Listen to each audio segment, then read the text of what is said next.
bueno, su presentación es el Valle de Juchipila y sus fronteras ecológicas, reconfiguración simbólica de un paisaje piloncillero. Tal vez podría explicar un poquito para la gente que no conozca qué es el piloncillo. Sí, solo para... bueno, en México se conoce como piloncillo, hay otros lugares como en Colombia que se le conoce como panela. Es estos trozos de azúcar no refinada que es muy oscuro, muy prieto. Sí, es un producto de consumo a nivel internacional, pero que por ejemplo en México ya está decayendo mucho. En Brasil, ¿cómo? Exacto, raspadura, japadura. Y bueno, en México también, en algunos, en el sur también se le conoce como chancaca. Y en México pues es piloncillo, ¿no? Y es este azúcar no refinado, azúcar burdo, le llaman algunos. Quiero decir que el piloncillo tiene un valor nutrimental mucho más grande que el azúcar refinada. No tiene toda esta purificación y clarificación que tiene el azúcar, pero desgraciadamente, por ejemplo en México no lo tenemos con una norma oficial, las famosas NOM. Entonces es un producto que carece de inocuidad, de higiene, y por lo tanto pues el piloncillo ha dejado de ser consumido en México. Más o menos el consumo anual de piloncillo por persona no pasa del 1,5 kilos, y en lugares como en Colombia pues se consumen 32 kilos anuales de piloncillo. Entonces estamos hablando de que en México es un producto muy poco consumido. Ese es el piloncillo. Gracias. Y entonces, de nada. Entonces les voy a hablar un poquito de esto. Yo debo de decir algo también. Yo soy historiador, maestría, doctorado, pero mi licenciatura es en arqueología. Y con la ponencia de Pedro, me recordó, porque uno de mis, de mis argumentos teóricos pues es Carl Sauer y la escuela de Berkeley. Me recordó mucho cuando mencionaste lo de las reliquias culturales, que por los arqueólogos pues somos así como que muy dados a ver la cultura material. Y les voy a exponer esto. También debo decirles que el azúcar me ha acompañado en mi vida profesional. Mi tesis de licenciatura es sobre una fábrica de dulces y chocolates, le llaman arqueología industrial. Ojalá y el azúcar no me siga biológicamente y tenga problemas después, espero que no, pero pues es una parte dulce pero amarga, porque ahora el lugar que vamos a ver, pues el piloncillo dejó de ser el principal agente económico. Ahora se cultivan ahí otros productos como la guayaba, el agave para producir mezcal, y entonces el piloncillo ha quedado como un nostálgico recuerdo, y que cambió pues todo aquello que representaba para la región del Valle de Juchipila, que era no solamente lo económico, sino había todo un equipo de béisbol, que eran los cañeros. La gente vivía del piloncillo y pues prácticamente ahora vive de otras cosas. Entonces es un poco de un recuerdo nostálgico. Va adelante, por favor. Bien, bueno, aquí voy a ser muy rápido porque es un recorrido. También me recordó lo que decía Sandro hace ratito de esta marcha hacia el oeste. Eso tiene el piloncillo. La planta es una planta que proviene del sureste asiático, de Nueva Guinea, y bueno, a partir de hace unos miles de años pues comenzó precisamente esta marcha hacia el oeste. La que sigue, por favor. Esto es lo que sucedió. Esta plantita pasó de este lugar, después a la parte continental, posteriormente hizo este trayecto en todo lo que es Asia, llegó hasta el cercano oriente, y de ahí, bueno, los árabes lo llevaron a la península ibérica, y posteriormente, la que sigue, por favor.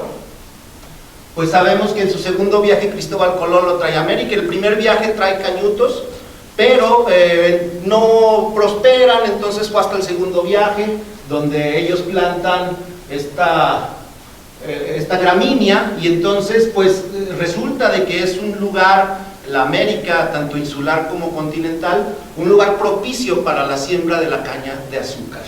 Y la que sigue, por favor. En el caso de México pues fue el conquistador Hernán Cortés, quien trae la planta, y él pues es considerado como el primer gran empresario del azúcar en la Nueva España.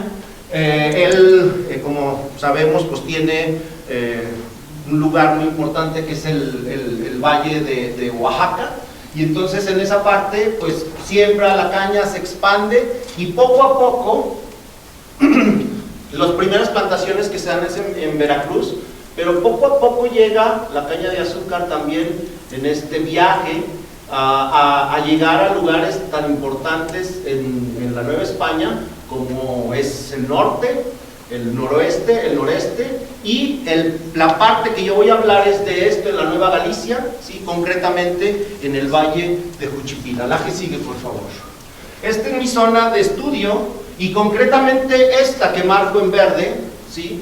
Porque hasta acá también hay caña de azúcar, hasta Jalpa también hay caña de azúcar, hay un poco, muy poco en Nochistlán, pero esta parte para mí fue muy importante porque en el recorrido de campo que hicimos, nosotros encontramos alrededor de 60 trapiches de ingenios, también había ingenios, y en esa parte en concreto hay 7 grandes complejos industriales en donde se procesó el piloncillo, y concretamente destaco 3 que están en el valle. Es muy importante este lugar porque reúne condiciones edafológicas, cuestiones hidrológicas que le benefician mucho a la caña de azúcar. La caña de azúcar necesita mucha agua, y bueno, aquí tenemos el río Juchipila, ¿sí? La caña de azúcar en ese lugar se empieza a cultivar en 1602, es el registro más temprano que se tiene de esta planta, y bueno, ahí permaneció este cultivo prácticamente casi 400 años, hasta principios de este siglo, en donde se transforma y ya no es la caña de azúcar es el principal cultivo, y entonces queda nada más precisamente eso como un recuerdo. La siguiente, por favor. Cuando hago el recorrido me topo con este monumento que está en Juchipila y que da honra a los trabajadores, a las mujeres y los hombres que con su empeño pues cultivaron la planta, y como dice ahí, dieron quizás a ese lugar el mayor auge económico y el mayor esplendor para el cultivo de la caña. Y bueno, el monumento que vemos ahí pues es una prensa precisamente para moler esta planta. La que sigue, por favor. En ese lugar precisamente encontramos todos estos ingenios, algunos trapiches, y que posteriormente fueron transformados algunos en otras industrias, como el que tenemos aquí en esta parte, que es la industria agavera, y se produce mezcal, pero otros quedaron completamente en el abandono.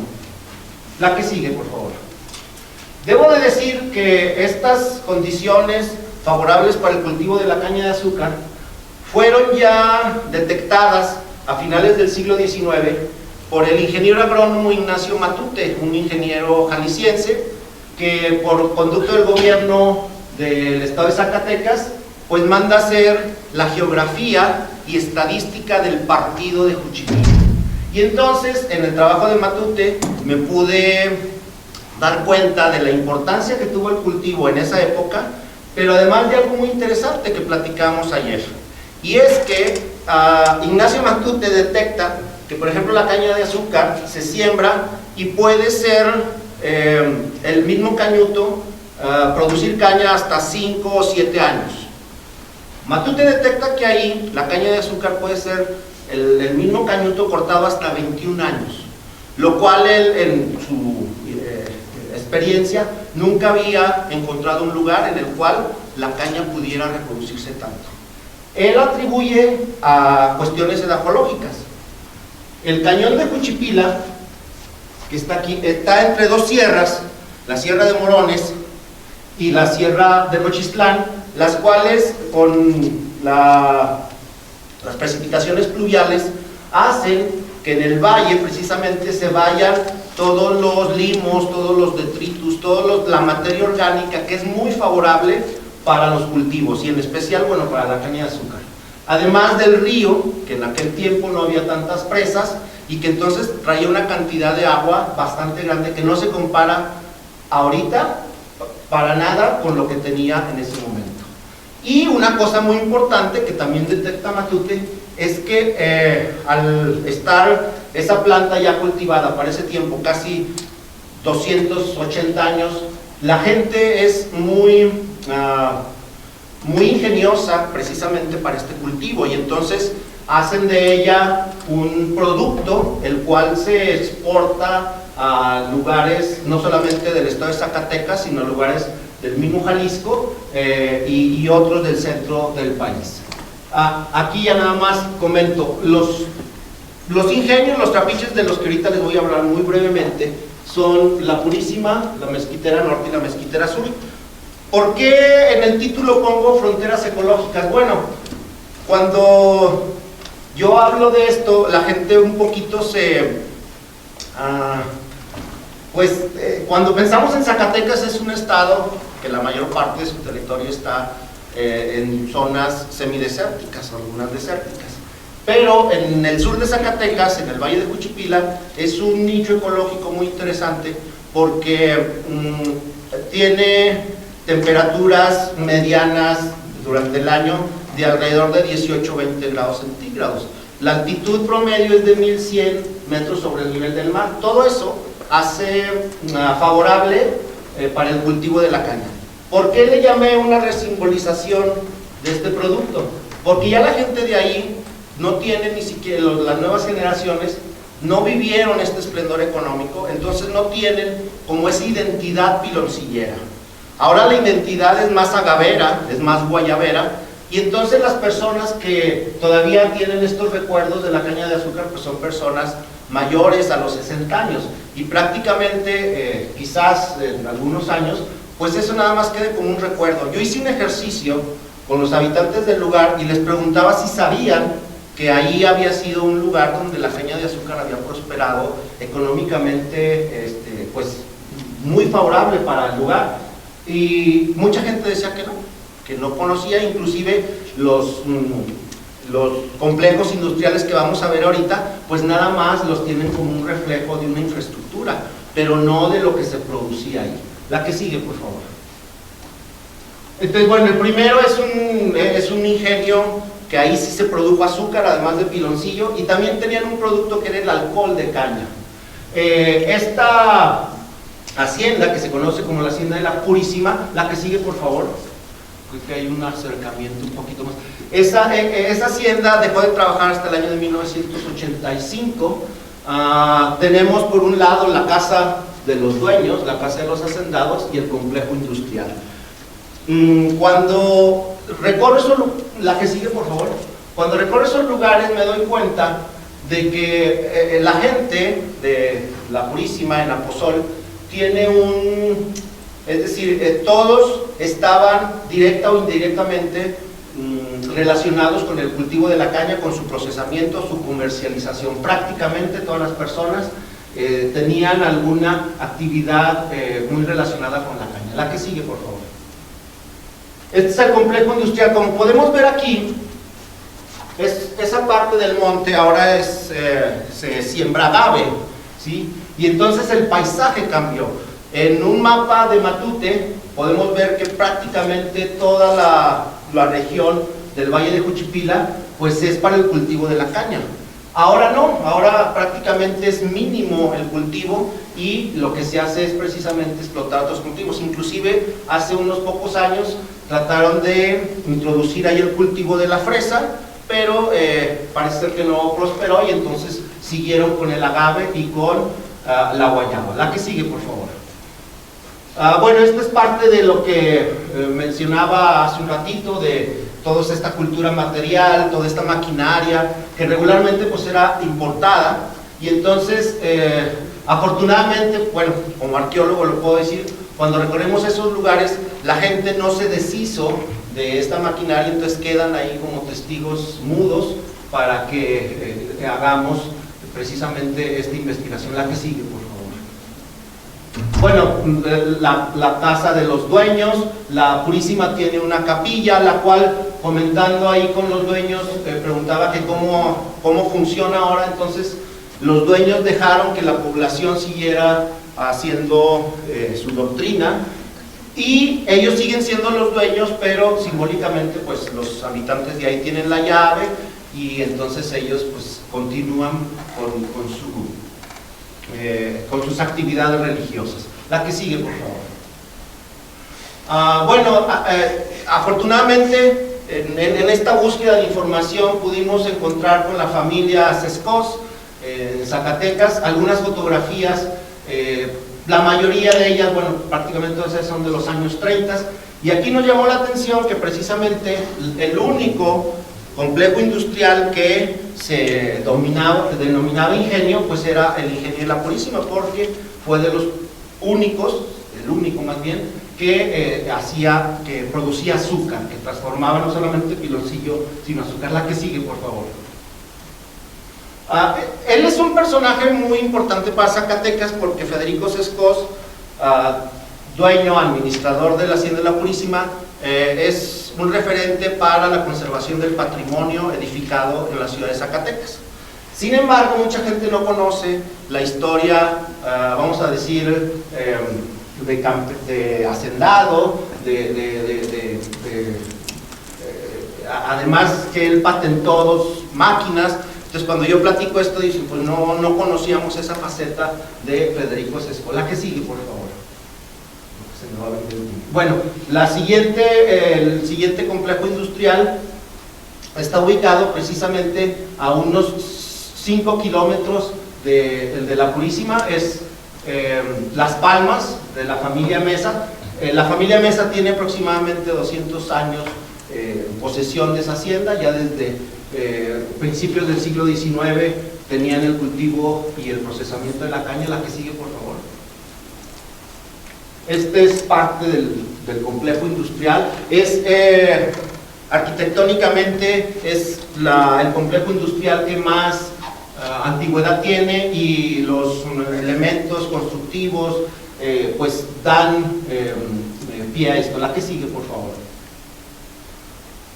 Parte de la cultura material que se encuentra en estos lugares, parte de pues los artefactos, los equipos, y esto es muy importante porque esta infraestructura guarda las características de los trapiches todavía del siglo XVIII, y nos dan cuenta pues de esta prosperidad ahora en ruinas de esta fábrica. La que sigue, por favor. La Mezquitera Norte, en entrevistas con los dueños, me platicaba el ingeniero Mesa, que es el dueño actual de este complejo industrial, que mucha de la maquinaria era traída desde Alemania. Entonces, por ejemplo, este es un motor Corting, que platicaron el periplo, que se compró en 1917, pero tardó casi 8 años para llegar a México, porque se atravesó la Primera Guerra Mundial, y fue una cuestión ahí de desmantelamiento de la fábrica, pero ya le habían vendido el motor. Entonces nos topamos pues con muchas historias que tienen que ver precisamente con este intercambio de maquinaria, y todos estos porrones pues son precisamente para hacer el piloncillo y después desmoldarlo en distintos tamaños. Había hasta 4 tamaños para hacer piloncillo. La que sigue, por favor. Es la familia Mesa. También ahí en la recopilación de información nos topamos con este interesante archivo fotográfico, y bueno, como una cuestión ahí extra, tenemos que la niña que está acá arriba pues es muy conocida por nosotros los mexicanos, pero creo que también por los sudamericanos, y es Florinda Mesa, que trabajó con Chespirito, ¿ya? De hecho fue su esposa, vive todavía, y bueno, pues ahí está Florinda Mesa, que es miembro de esta familia piloncillera, pero ella salió muy chica de Juchipila y pues no ha regresado. Bueno, sí ha regresado, pero prácticamente vivió fuera. La que sigue, por favor. Ahí también hay unas cuestiones, sí, políticas, porque su padre fue miembro de un partido que finalmente lo sacaron ahí de la jugada y tuvieron que huir de Juchipila. La última que les platico tiene que ver con una cuestión política, porque es un complejo industrial. La que sigue, por favor. Cuyos dueños fue, pues, yo no lo digo, lo dice la historia zacatecana, el gobernador Leobardo Reynoso, que fue el mayor cacique del estado, se dice por ahí que él, a los siguientes 3 gobernadores del estado, pues él los puso, y en esta hacienda es interesante porque, este complejo industrial más bien, porque políticamente tuvo una influencia muy grande para que las otras fábricas de azúcar, de Piloncillo, pues con el poder político que tenían, fueran a la baja, ¿no? La que sigue creo que ya es casi para concluir. Bueno, parte de estas reliquias culturales de las que platicamos ahorita, y actualmente el lugar pues está destinado a la crianza de ovejas para hacer la carne, el platillo que conocemos como birria, y aprovechar la lana de ellas, pero absolutamente no tiene que ver nada ya con el cultivo de la caña de azúcar. La que sigue, creo que ya serán las últimas. Bueno, parte de la cultura material ahí, estos son unos carritos que debido a la gran producción que tenían, pues se llenaban con la miel para producir el piloncillo, y entonces estamos hablando de una escala mucho mayor a la que tenían las otras fábricas de las que platiqué, y entonces vuelvo a mencionar lo del poder político que tenía don Leobardo Reynoso, que era que él podía hacer de la fábrica, tener las mejores maquinarias, la mano de obra mejor calificada para hacerlo, y entonces ahí pues precisamente vemos esa parte. La que sigue, bueno, él es el gobernador Leobardo Reynoso, en la campaña de Miguel Alemán para la presidencia de la República, tenía mucho poder político aquí, Juchipila, y bueno, podemos ver 2 personajes importantes, que es Antonio Aguilar y el comediante Cantinflas, entonces que ellos estuvieron ahí en Juchipila, y se habla pues de este poder político, pero también empresarial que tenía don Leobardo. La que sigue, creo que ahora sí es la última.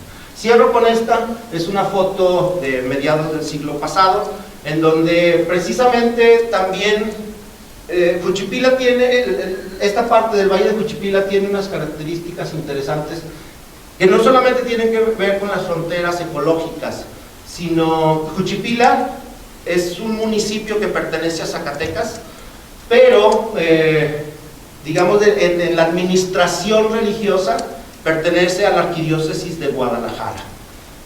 Zacatecas no es un estado que se distinga porque las personas jueguen béisbol, hay otros deportes como el fútbol y como el básquetbol. En la región del Valle de Juchipila el deporte que más se practica, los estadios o los lugares para practicarlo, la mayoría son de béisbol. Estamos hablando de un lugar que no solamente es diferente a la geografía general del estado de Zacatecas, sino que también las fuentes económicas son muy diferentes, y las costumbres de la gente también son muy diferentes a la mayoría del estado. Termino con un apunte que durante el trabajo me parece que fue muy importante, y fue el privilegiar la transdisciplina. Es decir, si bien es cierto que mi trabajo tenía que ver con la historia, pues hicimos mucho uso de mis reflexiones teórico-metodológicas de la arqueología, de la antropología social y de la arquitectura. Entonces conjugamos todos estos elementos disciplinares para hacer este trabajo. Creo que fue muy rápido, ¿Me queda tiempo? Muchísimo. 8 minutos. 8. Perdón, es que yo no sé si esos minutos son para que podamos platicar o son... No, todavía tenemos. ¿Todavía tenemos? Sí, bueno, sí, vamos muy bien. Déjenme platicarles algo. ¿Mande? ¿Qué es el único que se ha dado? No, es que como por el tiempo me comía, estuve pasando muy rápido y hablando mal. Bueno, algo también que nos pasó durante el trabajo, sobre todo de campo, es que estos 60 trapiches, la mayoría de ellos son pequeños.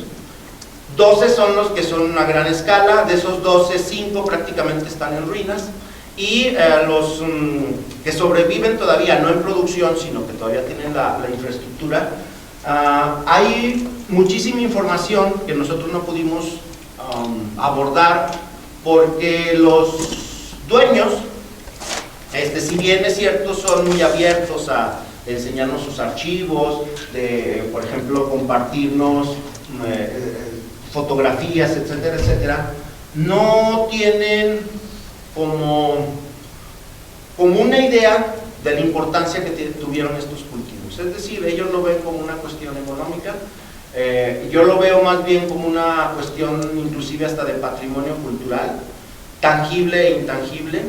Hay mucha gastronomía en torno al piloncillo, muchas recetas, no solamente de dulces, sino también de platillos salados que incluyen al piloncillo, y yo creo que esa es la parte todavía simbólica que permanece en los habitantes del Valle de Juchipila, es decir, este producto que ya no se produce ahí, que a las poquitas familias que lo hacen es prácticamente para un consumo familiar.